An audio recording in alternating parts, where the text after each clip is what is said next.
রিনা, আর একটুও দেরি করা যাবে না, নদীর পাড় ভেঙে পড়েছে। পাঁচুর ঘর এইমাত্র দেখলাম, চোখের সামনে জলে ভেসে গেল। আমাদের ঘরেও জল উঠেছে প্রায় হাঁটুর কাছে। এই ঘর আর থাকবে না। কোথায় যাব এই রাতে? বিট্টু ঘুমাচ্ছে, ওকে কোলে নিয়ে এই বৃষ্টিতে কোন দিকে যাব? গ্রামের লোকজন কি করছে?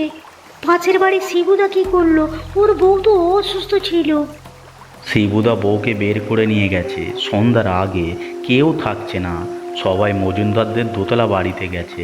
কিন্তু সেটা দক্ষিণ দিকে, আর এখন দক্ষিণের পুরো রাস্তা ডুবে গেছে। আমাদের পক্ষে ওদিকে যাওয়া সম্ভব না।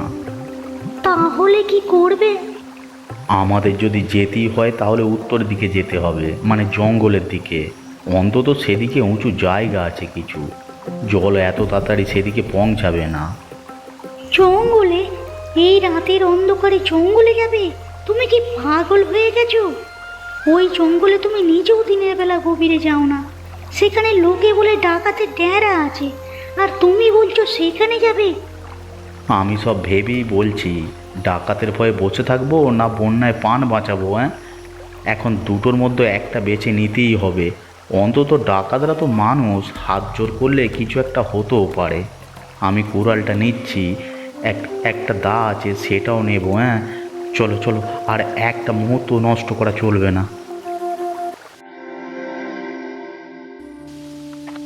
বাবা, আমার পা কাদায় পুঁতে যাচ্ছে, আর হাঁটতে পারছি না।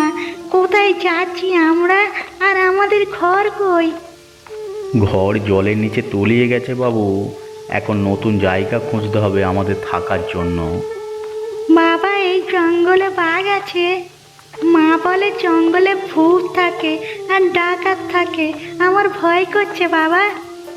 ভয়ের কিছু নেই বাবু, বাবা আছে না। আর ভূত বলে কিছু হয় না, মা তোকে ভয় দেখায় রে বাবা। বাবা, আমি বড় হয়ে তোমার মতো কাঠুরিয়া হব না। আমি পাকা বাড়ি বানাবো, যেটা জলে কখনো ভাসবে না। তোমাকে আর মাকে সে বাড়িতে রাখবো। তাড়াতাড়ি একটা জায়গা খোঁজো থাকার। চেষ্টা করছি রে না, এই জল কাদায় হাঁটা সহজ কথা নয়। আমার নিজেরও তো পা পিছলে যাচ্ছে, কিন্তু থামলে চলবে না, এগোতে হবে।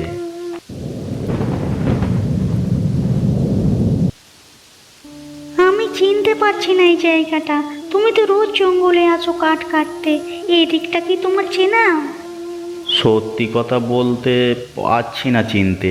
আমি যেদিকটা কাট কাটি সেটা দক্ষিণের জঙ্গল। এদিকে আমি আসি না কোনো দিন। গ্রামের অনেকেই বলে এদিকে ডাকাতরা থাকে, তাই ভয়ে কেউ এদিকে ঢোকে না। তাহলে আমরা এখন সেই জায়গাতেই আছি।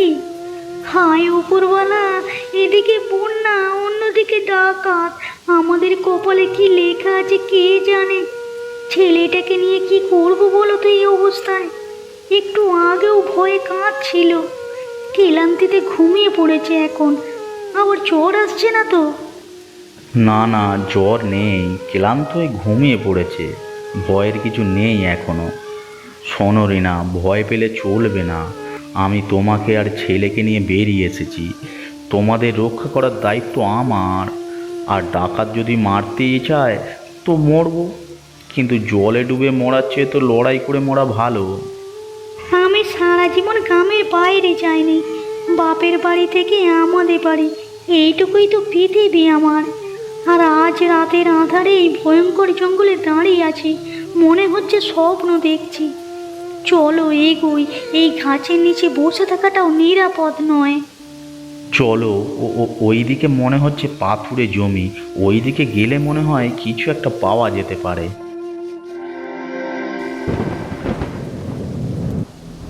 কারা তোরা? এই রাতে এখানে কি করছিস? জানিস না এটা কার এলাকা? তোর হাতে ওটা কি কুরুল? ফেলে দে মাটিতে এক্ষুনি, নইলে ভালো হবে না। দাদা দাদা, কুরুল ফেলে দিচ্ছি। আমি কাটুরিয়া দামু, নদীর পাড়ের গ্রাম থেকে আসছি। বন্যায় আমাদের ঘর ভেসে গেছে। ছেলে আর বউকে নিয়ে পান বাঁচাতে বেরিয়ে এসে অন্ধকারে রাস্তা হারিয়ে ফেলেছি। কারো মুখের কথায় বিশ্বাস করি না আমরা। কত রকমের মানুষ আছে এখানে গুপ্তচর হিসাবে। চ যদিও তোর চেহারা দেখে মনে হচ্ছে না তোদের থেকে বিপদ আছে, কিন্তু এটা সর্দার ঠিক করবে। চল, সর্দারের কাছে নিয়ে যাচ্ছি তোদের, পালাবি না। দাদা পালাবো না, কোথায় পালাবো? এগুলে সর্বনাশ, পিছলে নিবংশে, চারিদিকে রাস্তা বন্ধ। সর্দারের সামনে সব বলবি, চল।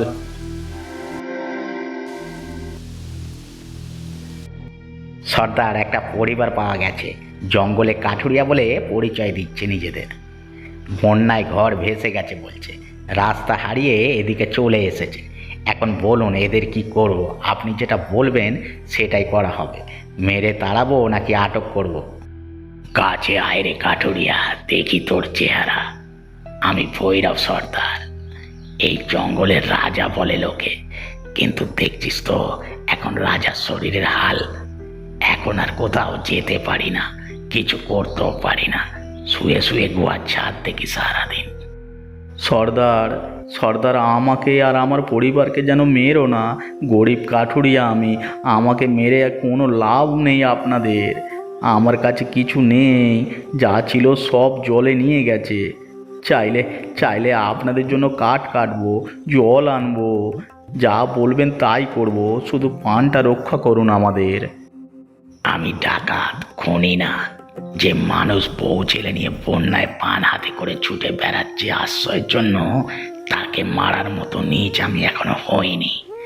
আমিও তো একদিন গৃহস্থ ছিলাম, জমিদারের অত্যাচারে বউ ছেলে সব হারিয়ে ডাকাত হতে বাধ্য হয়েছি, আর এই জঙ্গলে এসেছি। দয়া করুন সর্দার, আমাদের দয়া করুন। তোকে আশ্রয় দেব এই গুহায়, বর্ষা যতদিন না কমবে ততদিন থাকবি তোরা। কিন্তু একটা সমস্যা আছে, এখানে খাবার নেই, আমরা নিজেরাই না খেয়ে আছি 3 দিন হলো। এর আগে 2-4টে কাঁচা কলা খেয়ে কাটিয়েছি। সর্দার, আমি কাঠুরিয়ার বউ রিনা, আমরা আপনার উপকার কোনোদিন ভুলব না।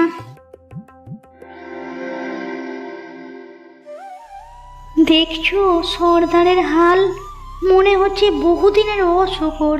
বুকের মতো এত পরিমাণে কফ জমেছে যে ঠিক করে নিঃশ্বাস নিতে পারছে না, ঘুমের মতো ঘর ঘর করছে, আর বাকি ছেলেগুলোর চোখ মুখ ঢুকে গেছে ক্ষুধাতে। আমারও মায়া হলো দেখে, ভেবেছিলাম ভয়ঙ্কর মানুষ মেরে ফেলবে আমাদের, কিন্তু সর্দার একটুও রাগ দেখালো না, বরং আশ্বাস দিল আমাদেরকে। কিন্তু সবার খাবারের ব্যবস্থা কি করব আমরা? আমরাও তো না খেয়ে আছি, আমাদের পেটও আগুন জ্বলছে যে। শোনো, আমি একটা কথা বলি, আমার মা শিখিয়েছিল জঙ্গলে শাক পাওয়া যায় অনেক। ছোটবেলায় মায়ের সাথে জঙ্গলে যেতাম, মা দেখাতো কত শাক জঙ্গলে পাওয়া যায় বর্ষাকালে। আমি যদি একটা রান্নাঘর বানাতে পারি এই গুহার ভিতরে, তাহলে সবাইকে খাওয়াতে পারবো। গুহার ভিতরে রান্নাঘর করবে কি করে? চুলা হাঁড়ি কোথায়? তেল নেই, মশলা নেই, কি দিয়ে রাঁধবে? মাটি দিয়ে চুলা বানাবো, পাথর তো আছেই গুহায়। তুমি শুকনো কাঠ জোগাড় করে রাখো ভেতরে, ডাকাতদের দিয়ে জঙ্গল থেকে শাক পাতা আনাবো।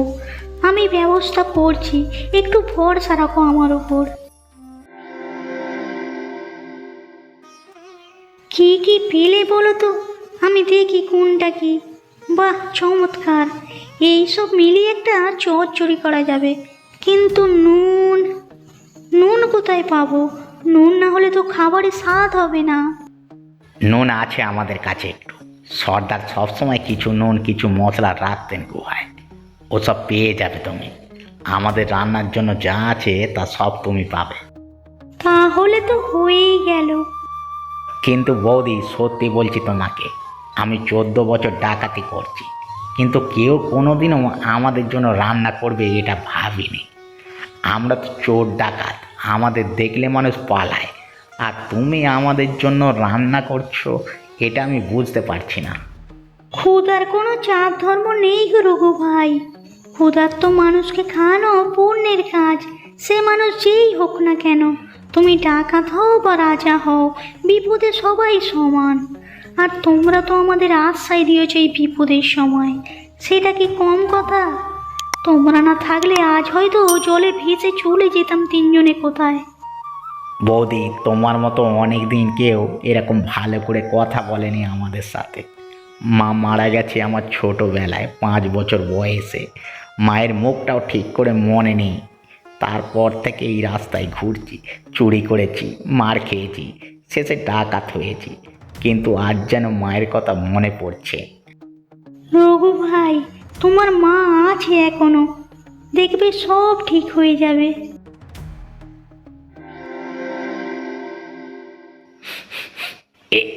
কিসের গন্ধ বের হচ্ছে?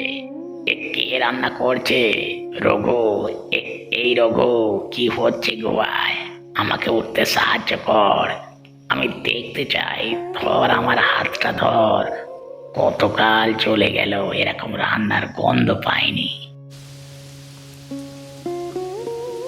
সর্দার, আমি কাঠুরিয়ার বউ, একটু শাকের চচ্চড়ি তৈরি করছি। জঙ্গল থেকে কচু, বথুয়া, ঢেঁকি, কলবি পাওয়া গেছে। অসুখ এগুলো খেলে শরীরে একটু বল পাবে। মা, তুমি মহান। এই গুহায় ঢুকে রান্নাঘর বসিয়ে দিলে।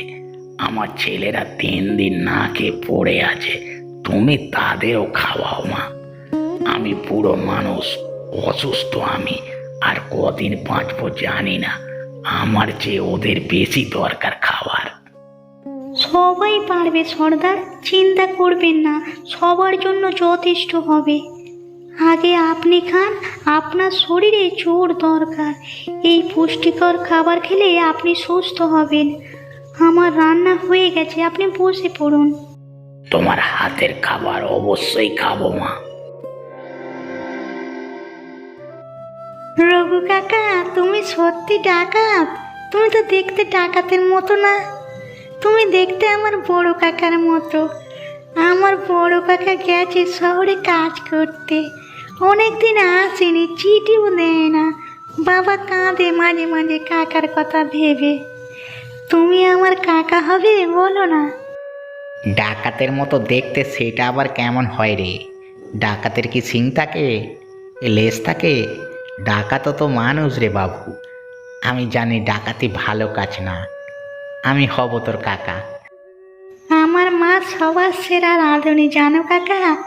গ্রামে যখন কোনো অনুষ্ঠান বা ভোজ হয়, সব কিছু রান্না আমার মা করে।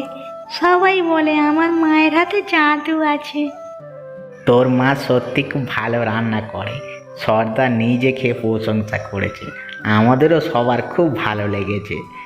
তোর বাবা মা দুজনেই খুব ভালো মানুষ রে।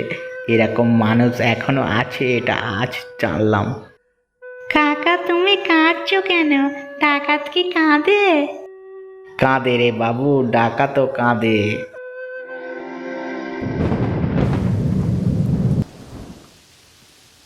রিনা, এই বাইরে তাকাও একবার। যত দূর চোখ যায় সব জল।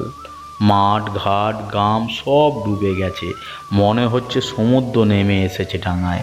আমাদের ঘর যেখানে ছিল সেখানে হয়তো এখন মাছ ভাসছে, কিন্তু এই গুহার মধ্যে দেখো এখনো জল ঢোকেনি। উপরওয়ালা যে আমাদের এখানে পাঠিয়েছেন দয়া করে। গ্রামে থাকলে আজ ভেসে যেতাম হয়তো। এই কুয়াটাই আমাদের রক্ষা করলো। আর রান্নাঘরে দেখো আমি কত কিছু জমিয়ে ফেলেছি। রঘু ভাই আর তার দলের ছেলেরা রোজ জঙ্গল থেকে যা আনছে সব জমিয়ে যথেষ্ট জোগাড় হয়েছে। কাল পুঁটি মাছের ঝোল করব। তুমি এই গুহাটাকে ঘর বানিয়ে ফেলেছো রিনা। তোমার ওপর আমার পুরো ভরসা ছিল, আর তুমি সেটা সফল করেছো। সবাই তোমাকে নিয়ে গর্ব প্রকাশ করছে। আমাদের এই উদারতা হয়তো ওদের একদিন সত্যিকারের বদলে দেবে। আচ্ছা, তোমরা কি বলতে পারবে আজকে আমি কোন কোন শাক দিয়ে চচ্চড়ি বানিয়েছিলাম? উত্তরটা কমেন্ট বক্সে দিও। এবং আমাদের এই গল্পটি যদি ভালো লেগে থাকে তাহলে বন্ধুদের সাথে শেয়ার করে দিও, এবং এই চ্যানেলটিকে সাবস্ক্রাইব করে বেল আইকনটি অন করে দিও।